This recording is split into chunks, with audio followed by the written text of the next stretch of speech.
Hello. Hi, this is Holdren. John Holdren. Hi, Professor Holdren. Are we audible from here?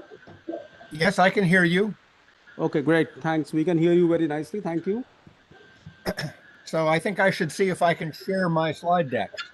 Yes, you could try that. People are joining, so you have a few minutes.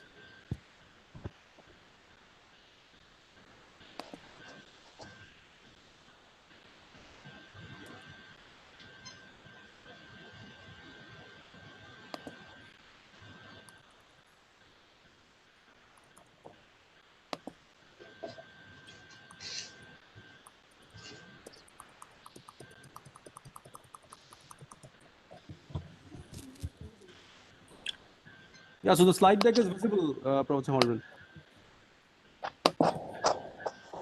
Okay. We can enlarge it from here, actually. Okay, I just enlarged it. Yeah. Great.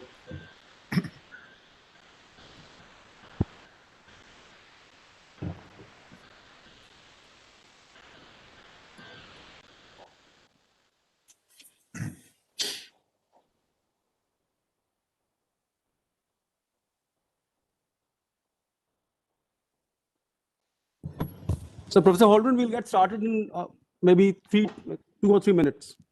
That's good. Thank you. I'm ready. Yeah, thanks for joining so early on in the day, but I'll just wait for a couple of minutes and we'll get started. Good.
I can do the introduction. You can just say some introductory.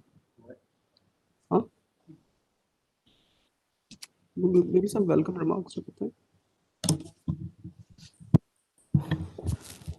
So, Professor Holdren, we'll probably get started now. Good. Okay. Just a couple of housekeeping things before we get started.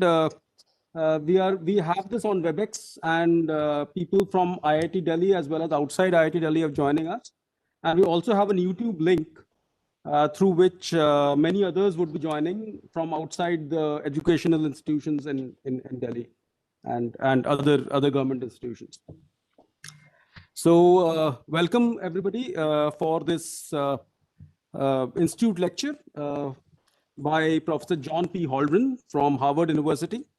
It's a great pleasure to have him deliver this institute lecture, which we are having on the occasion of National Science Day, which is actually on February 28th.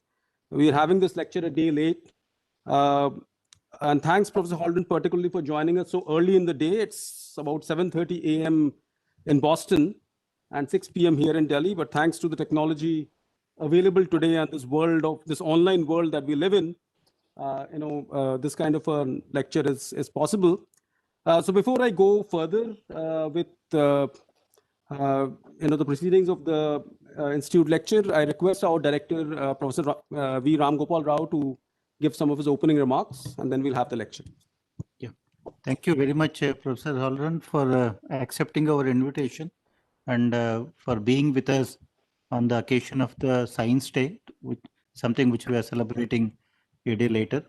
And thank you very much. In fact, as you are already aware, we have a School of Public Policy at IIT Delhi, And in fact, Ambuj Sagar is here with us. He is leading this school, and he has played a very critical role in getting this school inaugurated or initiated. So we have now many faculty members in the School of Public Policy.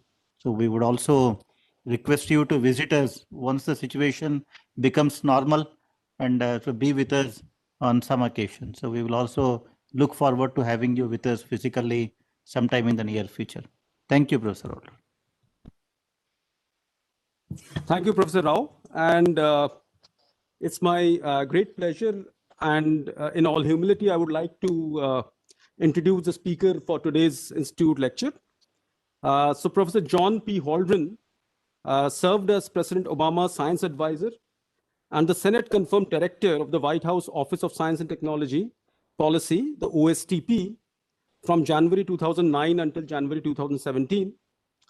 And prior to that, from 1996 all the way through 2008, he was at Harvard University as the Teresa and John Hines Professor of Environmental Policy in the Kennedy School of Government and Professor of Environmental Science and Policy in the Department of Earth and Planetary Sciences, positions that he was reappointed to in February 2017 after he finished his stint in the White House.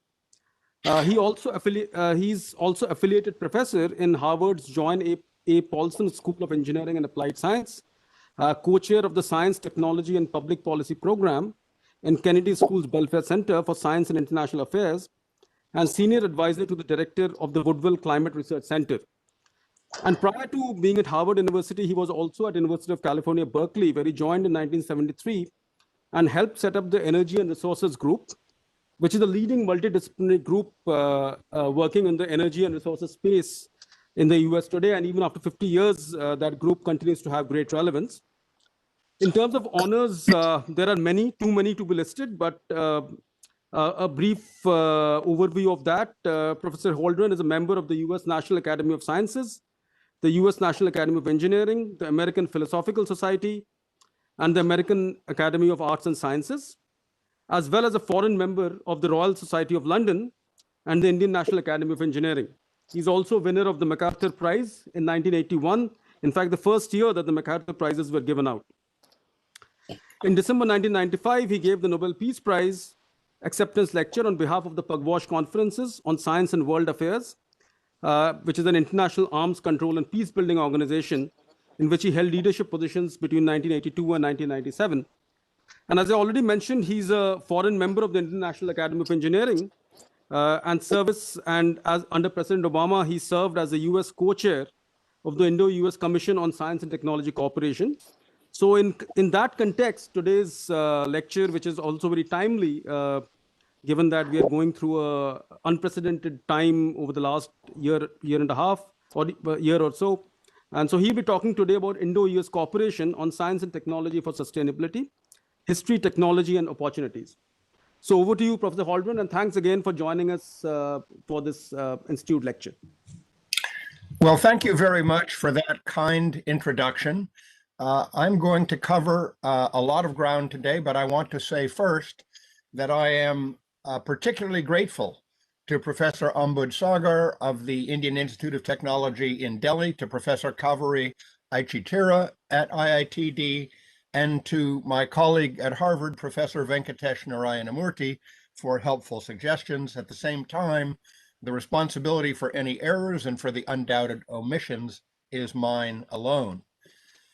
As you see from this outline, I'm going to cover a lot of ground. I'm not going to read this to you. I'll just leave it up for a second so that you can read it. You can read faster than I can talk, but we will be covering all of these topics over the next 40 minutes or so.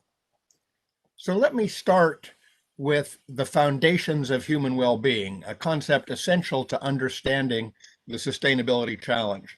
The key point is that human well-being rests on three pillars: economic conditions and processes, employment, income and wealth, the magnitude and distribution of those, markets, trade, and so on; socio-political conditions and processes, law and order, national and homeland security, governance, liberty, justice, and so on; and environmental conditions and processes, air, water, soils, mineral resources, the biota, nutrient cycles, climatic processes.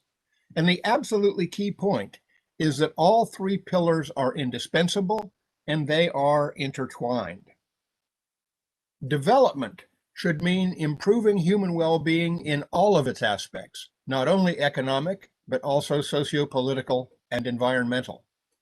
Sustainable development should mean doing so by means and endpoints that are consistent with maintaining the improved conditions indefinitely.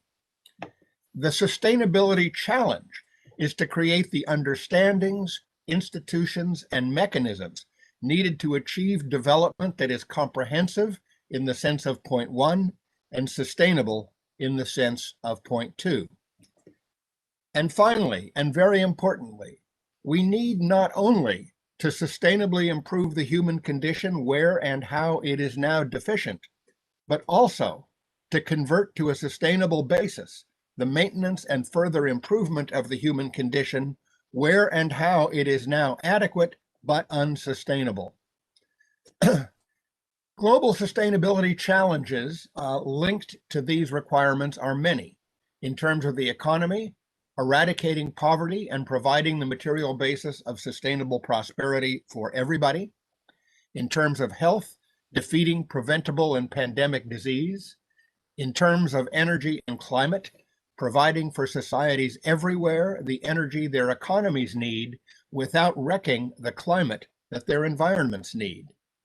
In terms of land and water, managing the intensifying competition for land and fresh water among food, fiber, fuel, infrastructure, and ecosystem function. In terms of the oceans, maintaining their ecological integrity and their productivity. And in terms of security, avoiding the use of nuclear and biological weapons, providing defense against cyber attack. These, of course, are incomplete lists, but they are some of the most important challenges linked to global sustainability. What science and technology could provide in meeting these sustainability challenges is now the topic of this slide.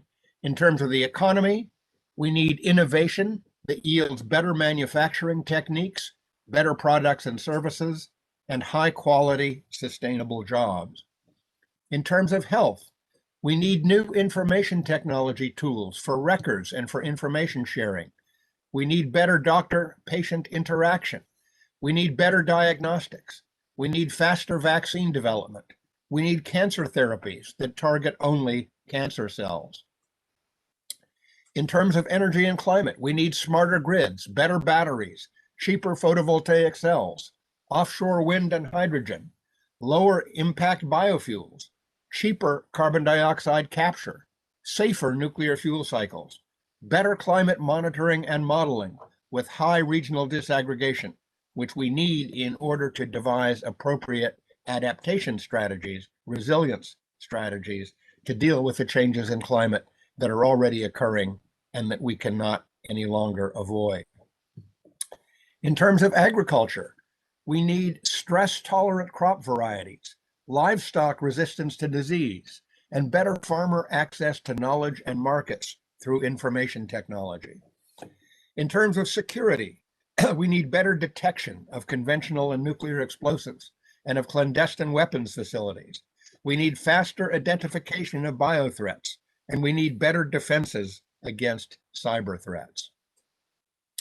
So why does international collaboration on these science and technology challenges for sustainability actually make sense? Collaboration shares the costs of research and development. It exploits diverse expertises and comparative advantages of the partners, and thus it enables faster progress on problems of mutual interest. In addition, many of the sustainability challenges involve common property resources and public goods, the ocean, the climate, protection against pandemics, avoidance of nuclear reactor accidents and nuclear weapon use. And therefore, it's in the interest of all nations to advance the relevant science and technology everywhere. Improvement in sustainable well-being anywhere benefits people everywhere in the form of increased opportunities for trade and tourism, as well as increased political stability. Capacity building through collaboration creates a virtuous circle in which increased capacity provides increased opportunity for additional beneficial collaboration. Exchanges of scientists and technologists in collaborative work build international understanding and respect. Collaboration on mutual goals creates a mutual interest in maintaining good relations. Individual relationships developed among science and technology collaborators who end up becoming advisors to their respective governments can prove useful in addressing international emergencies and providing lines of communication to find solutions for political disagreements. In the particular case of India and the United States, science and technology collaboration between the two largest democracies with two of the three largest economies, two of the three largest annual carbon dioxide emissions, and two of the three largest science and technology communities makes total sense. And the Indian-American Kamala Harris is now the Vice President of the United States, providing further impetus to building stronger collaboration between our two countries. Let me look at the history of Indo-US science and technology cooperation, starting with the early history. In the 1950s, focus on agriculture. The Green Revolution was facilitated with USPL 480 funds and bilateral scientist engagement. In the 1960s, we had science and technology capacity building, including university-to-university cooperation, helping to establish the IIT Kanpur and other higher education and research centers. In the 1970s, space applications played a major role. The joint NASA Indian Space Resource Organization satellite instructional television experiment was an early example. In the 1980s, we saw the widening of science and technology cooperation, the Indo-US Science and Technology Initiative, the Indo-US Vaccine Action Program. In the 1990s, we saw a further proliferation of programs, the Indo-US Fellowship Program, the U.S. National Science Foundation cooperation with the Indian Department of Science and Technology, a memorandum of understanding between NASA in the United States and the National Oceanic and Atmospheric Administration in the United States, collaborating with the Indian ISRO and DST, the Department of Science and Technology, and the Indian Space Research Organization. We had a collaboration between the U.S. National Institutes of Health and the Indian Department of Biotechnology, Health and Medical Sciences Program. Moving to the period 2000 to 2008, we saw the establishment of the Indo-US Science and Technology Forum, IUSSTF. It has, in the meantime, funded travel for more than 10,000 Indian and US scientists. It has created 24 virtual joint research centers. It has established more than 30 joint training programs, and that it has organized more than 150 bilateral workshops. At the celebration of the foundation of the Indo-US Science and Technology Forum, you see there Dr. Harshvardhan of India speaking.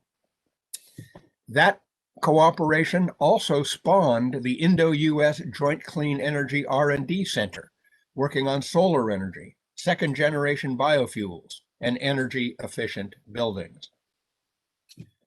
Also in 2000, we saw the establishment of the Indo-US Biotechnology Alliance, the Indian-US Joint Academy Committee on Energy Environment, which I happen to have the honor of co-chairing with my Indian colleague, CNR Rao. We saw the establishment of a dialogue between the U.S. National Academy of Sciences and the National Institute of Advanced Studies on the Indian side, a dialogue on nuclear arms control, which again, I had the honor of co-chairing with my Indian colleague, Radham Narasimha, who alas passed away this past December.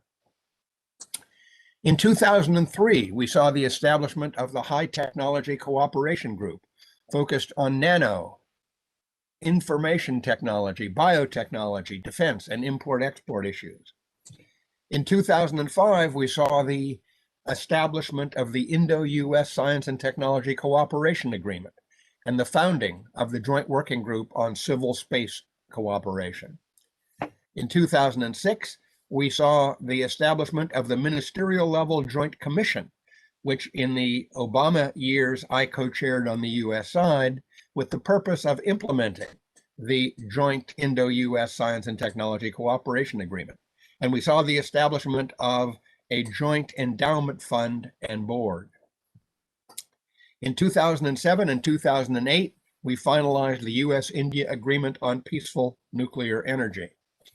And in 2008, we saw the establishment of the NASA-ISRO Framework Agreement on Cooperation in Space. From the period, in the period 2009 to 2016, the years in which I was the science advisor to President Obama, the Joint Commission, the Indo-US Joint Commission on Science and Technology Cooperation, was particularly active. We had our first meeting at the ministerial level in June of 2010. At that meeting, a photo from which is shown there, we reached agreements to explore new virtual research centers, to promote research on climate resilient agriculture, to develop new technologies for providing more affordable healthcare, and to enhance networking between government, private, and academic research institutions. Those meetings continued through 2016 with growing additional focuses on climate resilience, biotechnologies, and again, healthcare. Continuing with 2009 to 2016, the endowment fund, the US-India Endowment Fund, which was established in 2009, overseen by a US-India Science and Technology Endowment Board, composed of distinguished scientists, engineers, and innovators from both countries, has the purpose of allocating funds for joint research and development, innovation, entrepreneurial and commercial activities with priority to promotion of healthy individuals and empowered citizens. Still further, in 2009 to 2016, the US-India Strategic Dialogue was begun in 2009 and renamed the Strategic and Commercial Dialogue in 2015, with major dimensions on energy, agriculture, health, and more. The Partnership to Advance Clean Energy, PACE, was established in 2009, and the Indo-US Clean Energy R&D Center was established in 2010. The collaboration between ISRO, the Indian Space Research Organization, the Minister of Earth Sciences, and NOAA, agreement reached in 2012 on Earth observations, with focuses on ocean measurements, sharing satellite data, and monsoon monitoring and prediction. There was a new memorandum of understanding on energy security, clean energy, and climate change that was signed in June 2016. And it included an India-US climate dialogue and a partnership for climate resilience, very importantly. We saw the US-India Clean Energy Finance Initiative, also launched in 2016. In the period 2017 to 2020, some of the dialogues that were initiated in 2009 to 2016 did not continue, but collaboration did continue under the Agreements on Cooperation in Space, under the Nuclear Energy Cooperation Agreement, under the Partnership to Advance Clean Energy, and under the Clean Energy Finance Task Force. US-India government-to-government collaboration and coordination increased in this period in the domains of defense technology and information technology. In addition, business investments and joint ventures in energy, information technology, biotech, and the manufacturing sectors continued and expanded. Continuing with the period 2017 to 2020, continuing non-governmental collaborations also went on in this period, the U.S.-India Business Council's India-U.S. Higher Education Forum. The foundation supported programs in development, health, and agriculture.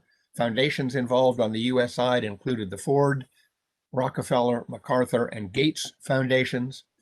Numerous academy-to-academy and university-to-university programs continued in this period, and some new ones were added.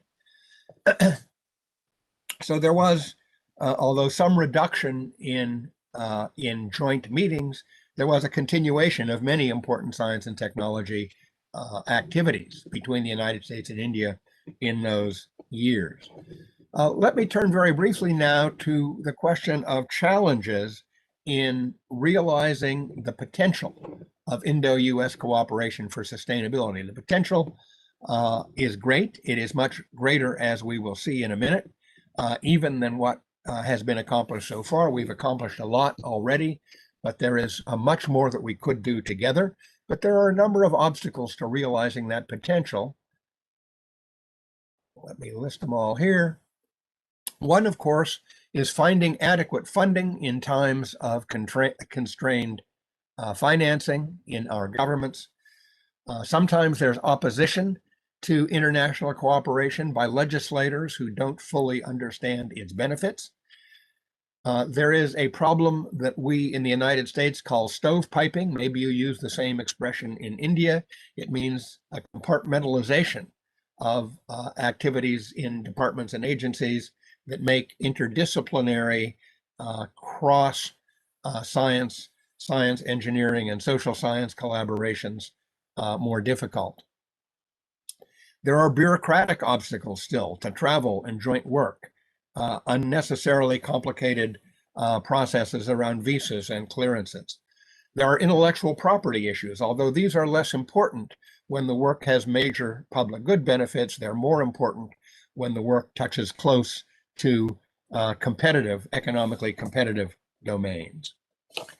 But let me now turn to the opportunities ahead in Indo-US cooperation on science and technology for sustainability. As I've noted, those opportunities really are immense. I'm going to list just a subset of them here, starting with health. Vaccines. The Indo-US Vaccine Action Program has actually existed since 1987. The main partners are the Indian Department of Biotechnology and the U.S. National Institute for Allergenic and Infectious Diseases. Rapid advances in both countries and jointly have now opened up big new opportunities for progress that will benefit both of our countries and the world. Low-cost medical technologies. Indo-US agreements reached in 2012 have begun collaborations among the U.S. National Institutes of Health and India's Department of Biotechnology and Department of Science and Technology on low-cost diagnostic and therapeutic technologies that are now ripe for big advances. Look at space. There are many expandable activities under the U.S.-India Civil Space Working Group. Those include collaborative aspects of U.S. and Indian Mars orbiter and lander missions, early engagement on potential multinational crewed missions to the Moon and Mars, and collaboration on multiple satellite missions, for example, ISRO's OceanSat-2 and the NASA ISRO Synthetic Aperture Satellite mission to improve understanding of Earth system processes, human influences on those processes, and leverage points for remedial action. This is an artist's conception of the NASA ISRO Synthetic Aperture Radar mission, projected now to launch next year in 2022. It will measure the causes and consequences of land surface changes worldwide with unprecedented spatial resolution. Turning to energy and climate change, expandable activities under the U.S.-India Civil Space Working Group. Oh goodness, we have a mistake here. I'm going backwards. Let's see if I can fix this. Okay,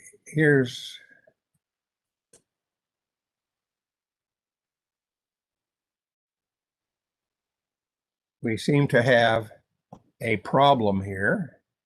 I apologize, a problem with the sequencing.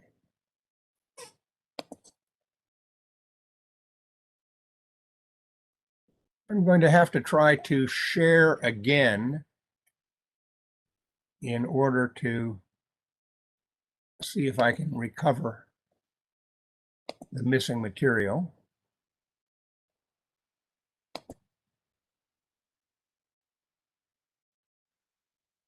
I'm going to stop sharing. Okay, now let me try sharing again.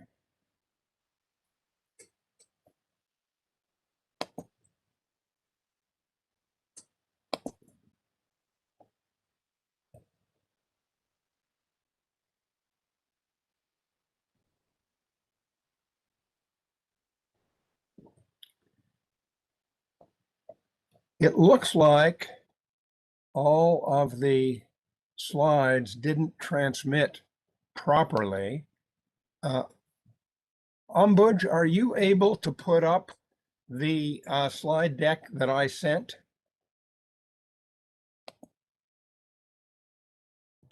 John, the revised one or the first one? The revised one. Yes, we'll put it up. Just give us a minute. It'll come up.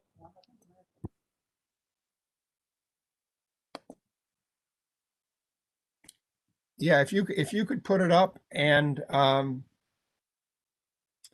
good. And now turn to the slideshow mode so that it fills the screen. Can you go to the slideshow mode so that it so that we see the whole screen?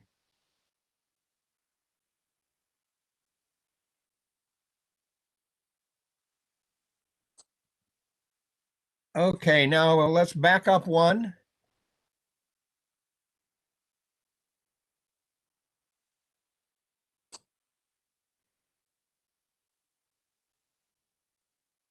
Okay, good. Now go to the, okay, we're back where we need to be. Now go to the next slide, please. Okay, let's talk about energy and climate change, starting with the Paris Agreement of December 2015 on climate change. President Biden's rejoining the agreement after President Trump abandoned it, combined with Prime Minister Modi's enthusiasm for addressing the opportunities around clean energy and climate resilience, provide an opportunity to redouble collaboration on these topics. Next. The United States rejoining the agreement will presumably mean significantly increased assistance to countries in need, as mandated in Paris. Next.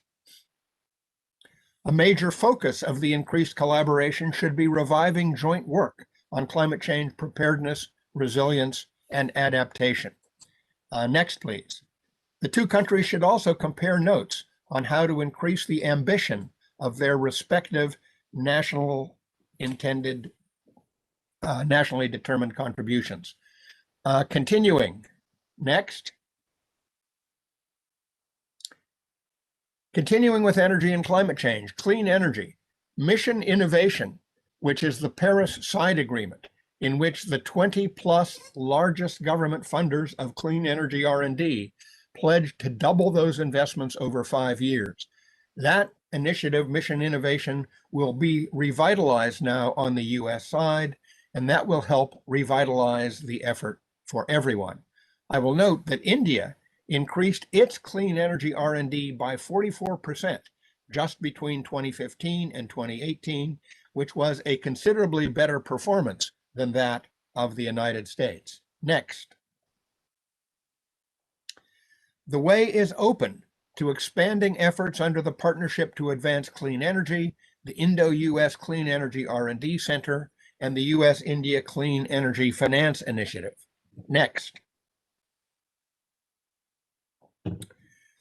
Focuses of expanded joint efforts should include retrofittable carbon capture for fossil fuel power plants, improved electricity storage, hydrogen technology, smart power grids, and of course, although there wasn't room for it on this slide, increased joint work on improving the efficiency of energy end use, across all sectors: manufacturing, transportation, buildings, agriculture.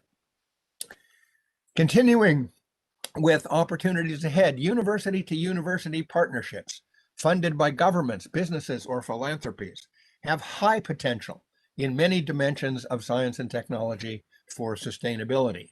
Next. They play crucial roles in international research and training and building capacity, relationships, and networks, feeding into the collaborations conducted by governments. Next.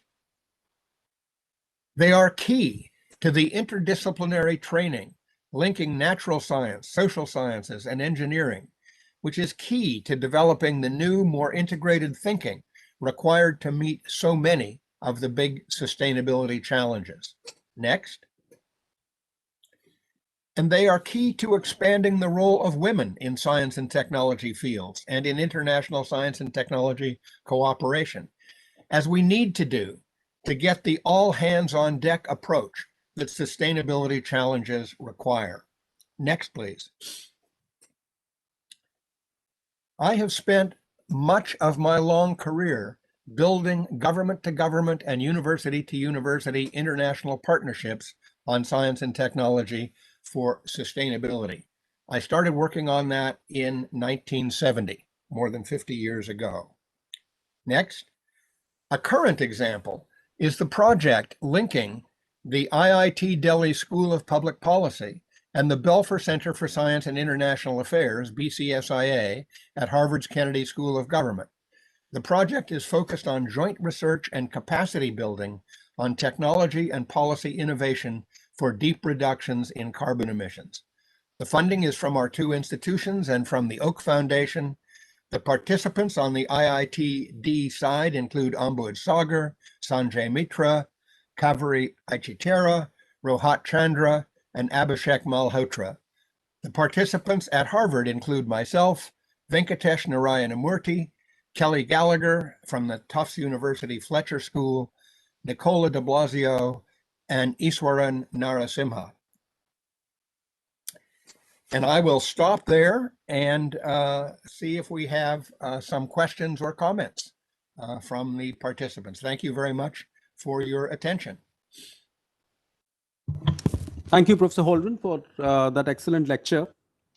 So we have a few questions that have come up on the chat window, but before I go to them, I would open up to the people present here, maybe to ask the first round of questions, and then I'll be reading out some of the questions that have been posted on the chat window. So any questions from the floor here?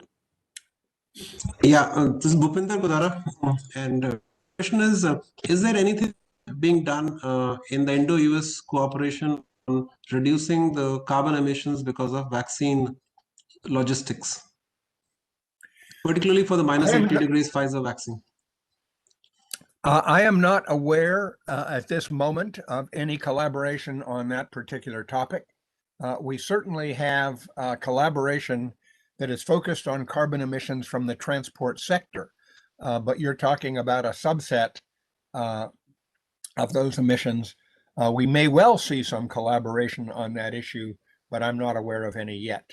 So would you be the person to send across an idea in a potential carbon footprint reduction impact? All right. Thank you. Yes. Okay, so Professor Holdren, there's a question on CO2 capture and conversion technologies from Dr. Sonde, who spent his entire career working on various carbon-related mitigation-related technologies and is now our colleague here at IIT Delhi. So the question is, in case of CO2 capture and conversion technologies, today, even at scale, the commercial viability can happen only when the CDM or carbon pricing is at $50 to $60 per ton of carbon, or equivalently, it would mean about $150 per ton of CO2. If we take the factor of about 3.67. So what is your view on this? The technology development to bring it down may take several more years in electrocatalysts and other such competing technologies. So what is your view on the fact that the carbon pricing, the commercial viability can happen only when the CDM on carbon pricing or carbon dioxide pricing is about $150 per ton of CO2? So those are very good points. And I would say, first of all, that based on recent experience in research and development on carbon capture in the United States, I am reasonably optimistic that over the space of, let's say, the next 5 years, the price of carbon capture could fall to about half the number you mentioned, somewhere around $30 per ton of carbon. And secondly, I believe that over the time period of the next 5 to 10 years, we will see carbon prices in that range. And if carbon prices are missing, we will see regulatory policies that are effectively the equivalent, requiring steep reductions in emissions from fossil fueled power plants. And whether we do it by carbon pricing or by regulation, which is less efficient, but sometimes politically more palatable, I think we will get to the point, certainly before 2030, where carbon capture at scale becomes economic. I'm optimistic about that. Of course, none of us can be confident in exactly how this field is going to develop further. I believe, however, it is so important that it's worth substantial additional investment. Yeah, thank you, Professor Holdren. So there's one question on from someone called Aval Aimil. The question is, why is thorium-based energy not being developed more, seeing as India has almost 25% of the world's thorium? Very good question.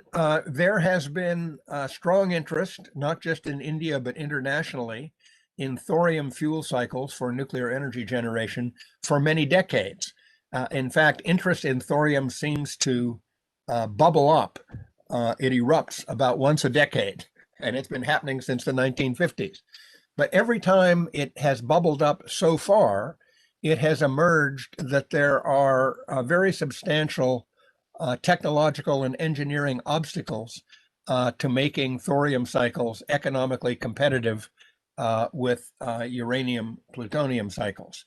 And one can hope that continued research will overcome those obstacles, but the thorium cycle is very demanding and very tricky, and demanding and tricky translate into difficult and expensive.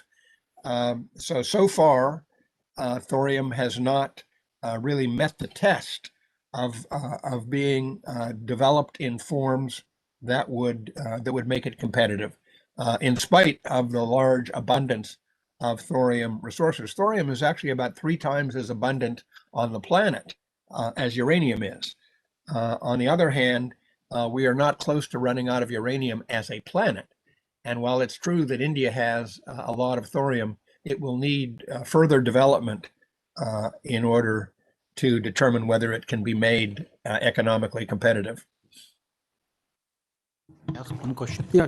Professor Holdren, I think one question that comes to my mind, in many academic institutes in the US, also in India, all these nuclear-based programs, the academic programs have almost died down. I am not aware of any major universities offering master's or PhD programs in nuclear technologies and all that. Do you see any revival of that happening anytime soon? Or? Well, first of all, I am actually aware of a number of nuclear engineering programs that are continuing with great faculty, great students, great applicants. MIT's nuclear engineering department continues, I think, to flourish. UC Berkeley, where I spent 23 years, has a strong nuclear engineering department.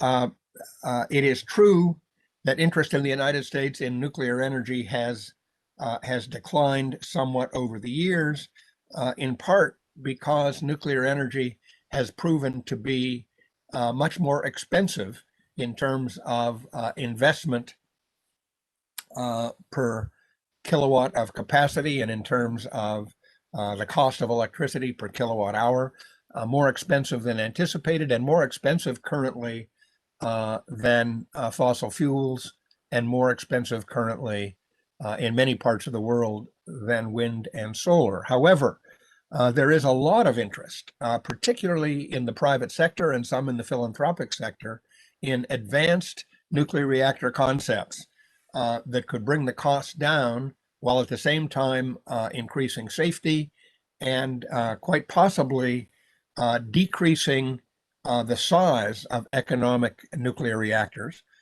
which would make them much more attractive in many parts of the world if they could be deployed in at smaller capacities.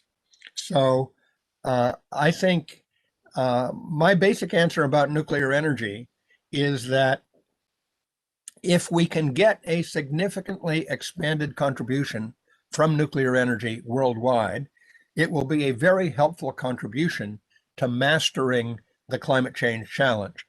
At the same time, nuclear energy really faces 4 challenges that would need to be overcome in order to get a large global increase in nuclear energy generation.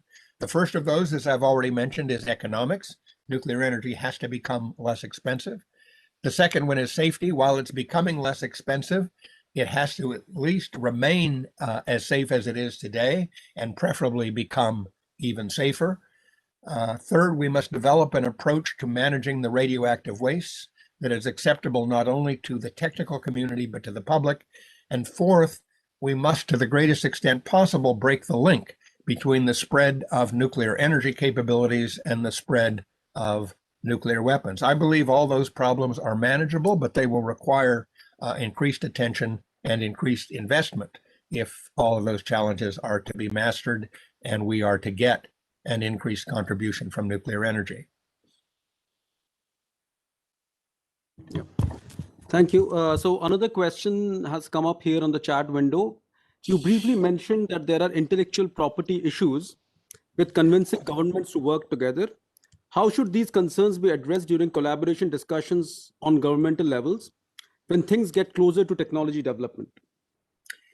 Well, of course, the simplest approach is to focus the bulk of the collaboration on pre-competitive issues, to focus on basic research, to focus on early stage applied research, and to focus on research and development of technologies that have a very high public goods component, so that it makes sense to have makes sense to everybody to have these options developed everywhere. Addressing climate change is a great example. The atmosphere doesn't care where CO2 comes from. CO2 is a globally mixed gas.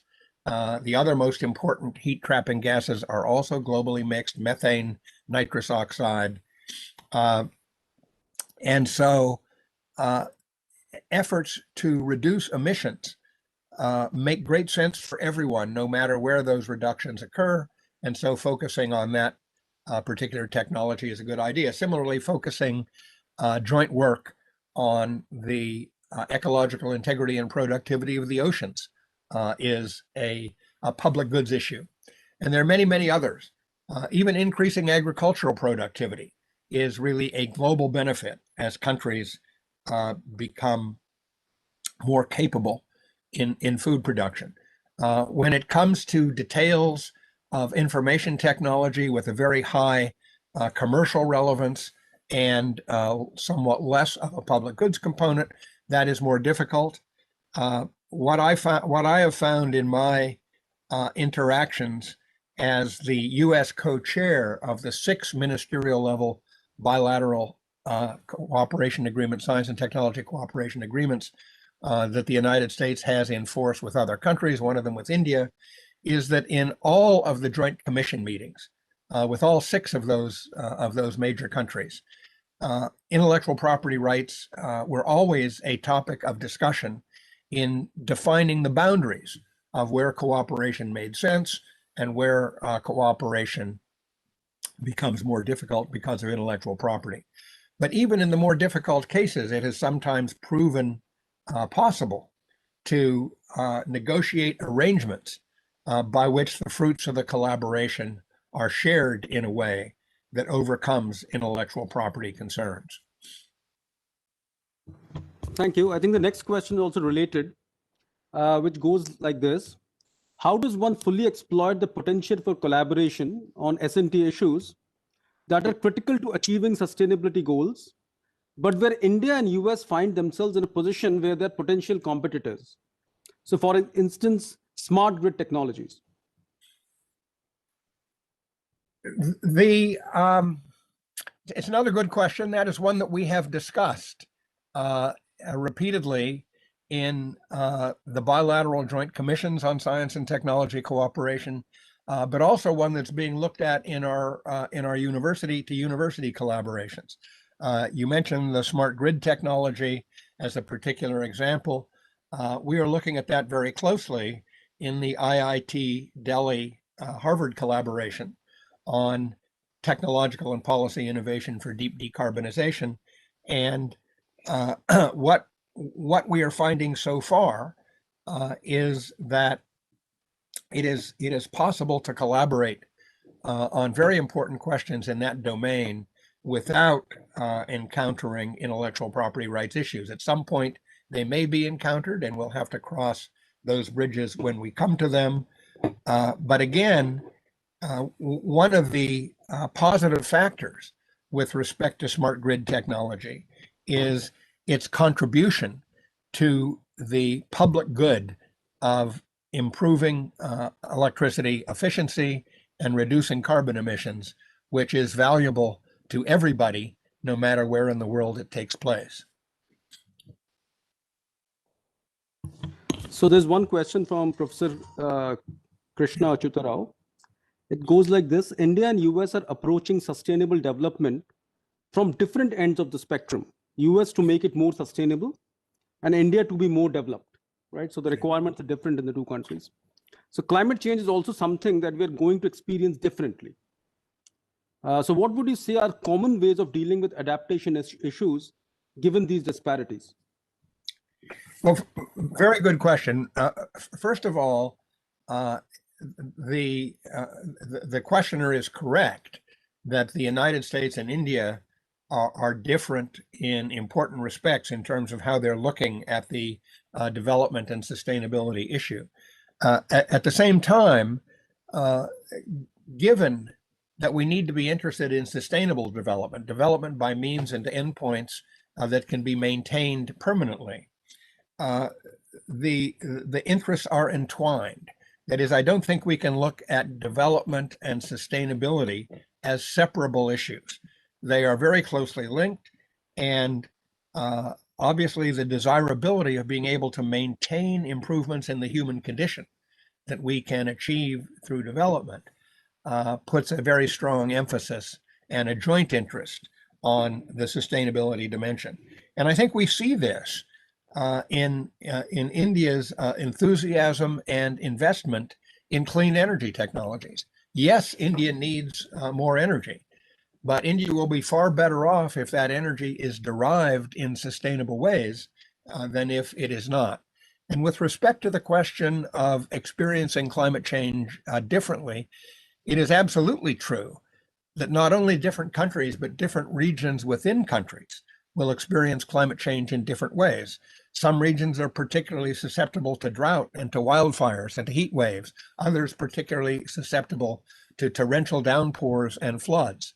Others particularly susceptible to more powerful storms. Others susceptible particularly to impacts on agriculture. But the fact is, I believe, that countries like the United States and India, both being very large in area, diverse in geography, diverse in economic activities carried on in different regions, both face the challenge of crafting adaptation policies on preparedness and resilience in ways that respond to the particular climate challenges imposed on different regions. And we will find when we do that a great deal in common and a great deal we can learn from each other in how to develop adaptation policies and practices in ways that are best suited to the impacts that are occurring in the different regions of both of our countries. And one terrific example, I think, of the mutual interest in how we approach adaptation is the very substantial joint Indo-US work on Earth observations, more and more accurate understanding, particularly from satellites, of what exactly climate change is doing, how it's happening, what the influences are on vegetation, what the influences are on water in different locations, because it is essential, given the very diverse nature of climate change impacts. It is essential to understand at a very geographically disaggregated level exactly what is going on in order to craft adaptation measures that are suitable to the local conditions. And again, the US-India collaboration on satellite-based Earth observation is a very important component of providing precisely that understanding that will improve the capacity to adapt in both countries. Thank you, Professor Holdren. So we'll probably be closing in another few minutes. So I think there are some questions here on the floor. Ambuj, you had some questions? Thank you, John. This is Ambuj. I had a couple of questions, actually. Thank you for that really lovely talk, and also your responses in the Q&A, detailed and comprehensive as always. But let me ask two slightly different kinds of questions. One is, I'm just reflecting on the kind of the last year of the COVID experience, where we've kind of seen a very surprising kind of what I guess people are calling in many ways vaccine nationalism, or kind of inward-looking approaches to engaging with the COVID challenge. And I was just wondering, I mean, it's obviously unexpected and also worrisome.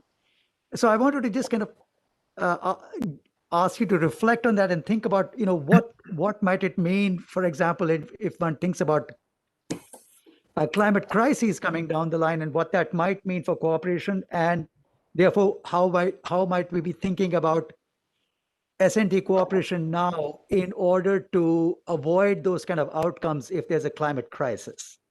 So that's one question, and maybe I'll come to the second one after you do this one. I was going to say that I could struggle with that question for another hour and not come up with sufficient answers, which is, of course, typical of the sort of questions that I have been getting from Dr. Sagar since we started working together in 1996. But let me say a couple of things about it. First of all, my own bias is that it is always better on big challenges to work together than to work separately. And although the tendencies that you describe, Ambuj, do exist, have existed, and have been to some extent obstacles in addressing the COVID-19 pandemic, I believe that it is essential to both maintain and build upon the ways countries have worked together and can continue to work together to address it. There has, for example, been a long-standing focus in international science and technology cooperation on biotechnology. A lot of collaboration between the United States and India, a lot of collaboration, I should say, between the United States and China. To the extent to which the COVID-19 pandemic has led to setbacks in the degree of collaboration and jointness of approaches, I think that's a tragedy, and I think we should work to overcome it, to build the strongest possible collaborations between and among all of our countries in addressing challenges that are truly global in nature. I don't think I have all the answers, but I do believe that when you have long-standing science and technology collaborations that have built close personal relationships and deep mutual respect among scientists, many of whom rise to become advisors to their governments, one can build on that to try to overcome the tendencies toward division and separateness and maintain and build upon the tendencies to jointness and collaboration. Thanks, John. One different question. In thinking about questions relating to science and technology for sustainability. Obviously, universities are going to be playing a key role in the coming years, both from the point of view of generating new knowledge that will help us address these challenges, and also training young people to give them the skills and the knowledge to be able to engage with these big questions of the day. So I would just, I guess, from your vantage point of having been involved in US universities for the last 50 years, I was just wondering, in your views, how are universities in the United States, in a sense, reorganizing themselves, if at all, or to address, I guess, to better prepare themselves to engage with these challenges? And then what might be lessons, for example, for universities in countries such as India, in how we might be thinking about our own higher education institutions and, in a sense, transforming ourselves to engage better with these challenges. So in other words, what do you think are kind of effective practices or outstanding examples from US universities that might be useful for higher education institutions in other parts of the world, such as India? Thanks. Well, thank you for a second great question, Ambuj.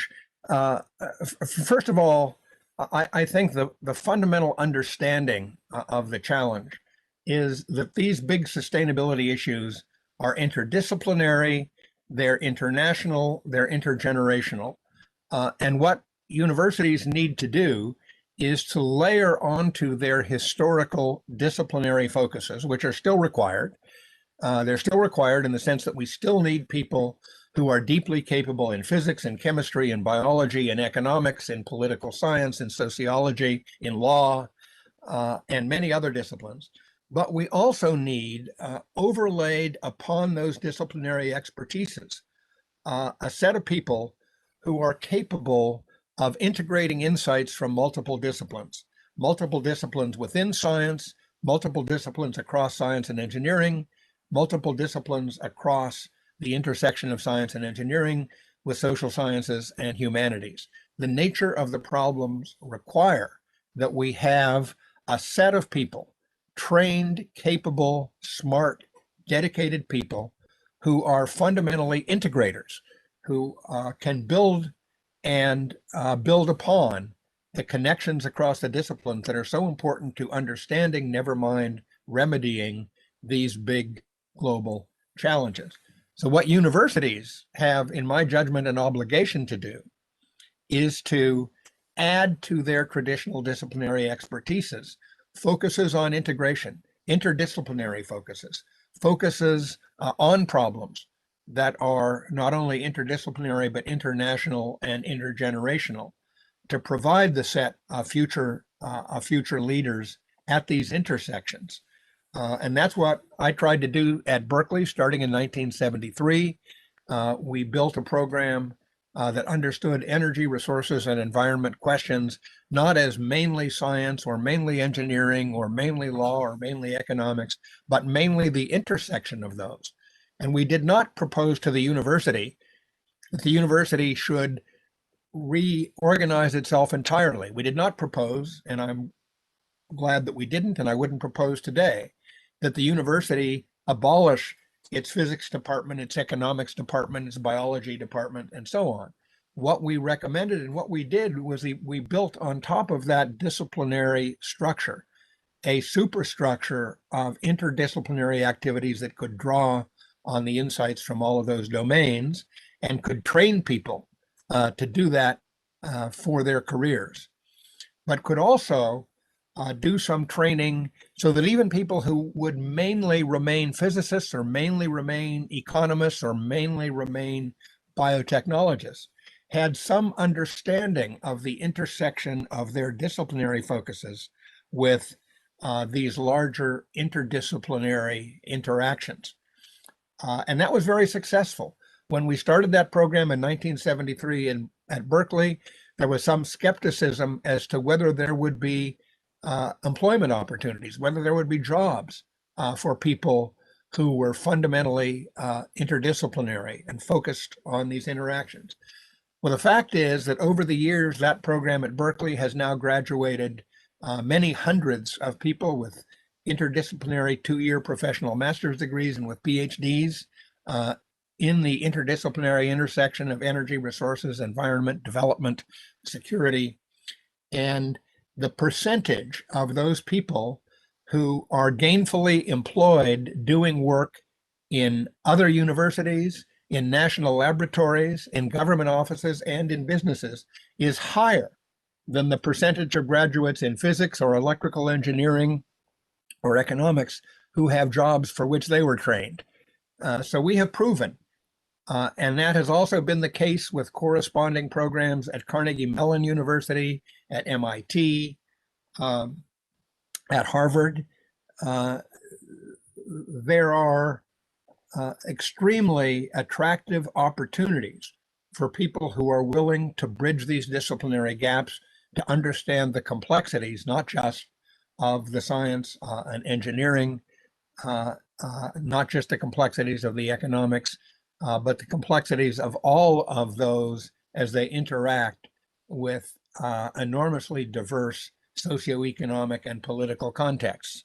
And my advice to any university looking at its role in an increasingly complex future is to build the capacity to train students, to train postdocs in these interdisciplinary dimensions, and to interact internationally. I think virtually all of our great universities, whether in the United States or India or elsewhere, have understood the importance of international interactions and have been building them. As you know, Ambuj, in our project between IIT Delhi and the Harvard Kennedy School, we are training postdoctoral fellows who move back and forth, Indian and American postdoctoral fellows interested in this intersection of energy and climate change and the innovation needed to address it, who are spending time in both countries in the course of their training. I think this is terribly important and should be expanded upon. Thank you, Professor Holdren. And I think we will close now. It is we've taken more than an hour of your time, and that too early morning in Boston right now. So thanks very much for your presentation. It was extremely thought-provoking and very, very insightful in various aspects of technology and science and technology cooperation.